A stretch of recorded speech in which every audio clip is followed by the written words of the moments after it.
السلام علیکم ورحمۃ اللہ وبرکاتہ. My name is Talha. I am studying this course in Madrasa Jamia Islamia Kashiful Uloom. I am here to speak few lines about commands of Allah. Allah Ta'ala created command to worship Him. The greatest of all acts of worship is Salah. A person performing Salah is actually talking to Allah. When he goes into sajda, he comes very close to Allah. There are many places in the Quran where Allah Ta'ala commands us to establish Salah.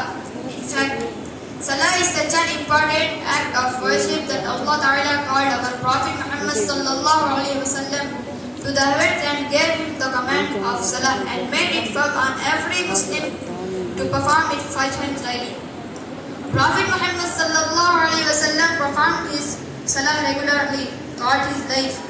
Even on his deathbed, he reminded his followers to be regular with their Salah. Therefore, we all need to perform our Salah.